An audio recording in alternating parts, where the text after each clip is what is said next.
tayo po ay mag-unboxing. Hindi po ito yung tunay na box.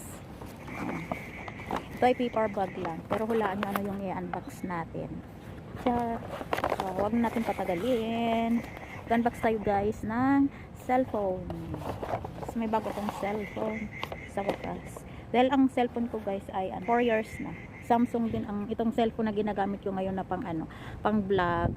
4 years na siya sa akin. Ito pong bago na unbox natin ay Samsung din, Galaxy E16 5J. Yan. Ang color niya ay ganyan din. Gold bang tawag dyan. Yan. Yan po yung kanyang kulay. Ayan. Ito po yung ayan po yung pang ano sa SIM card. Yung dito sa may gilid ng cellphone. Ito din po yung free. Wala nang ano. Okay lang kasi marami naman akong charger. So, ito po yung cellphone. Bago po ito binigay, ay syempre in-unbox muna sa store. Ayan. Ito pong may maliit na butas. Diyan po ang ito sundot itong ano, matulis na ano para ilagay yung SIM card. Ayan. Pero since wala naman akong SIM card, ako gumagamit ng SIM card dito sa Taiwan. Ay, walang battery. Naka 0%. So hindi siya mabubuksan.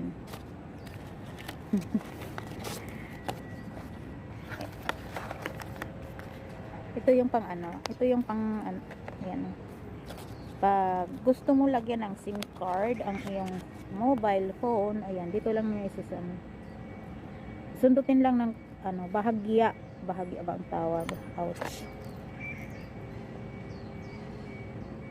Ayan. And then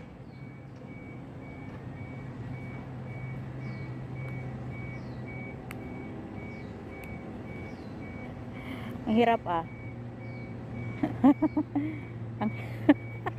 ang hirap di kasi ako gumagamit guys ng SIM card. Ayan na, diba?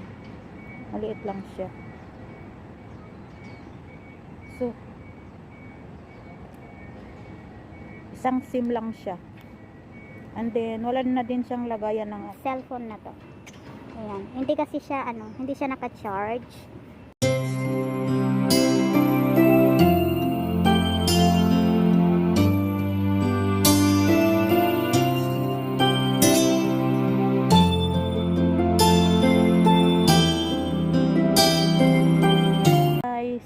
Salamat po sa Diyos kasi mayroon pa akong bagong cellphone. So ayan, yan lang po ang ating unbox now. So ayan, tapos ang ating mobile. Salamat guys sa nakasupport sa aking mga upload.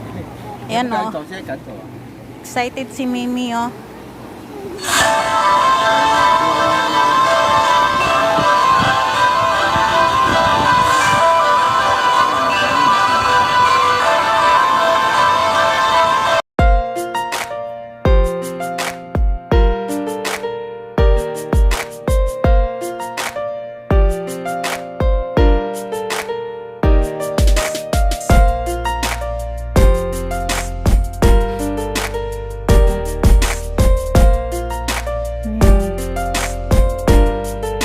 Bye bye.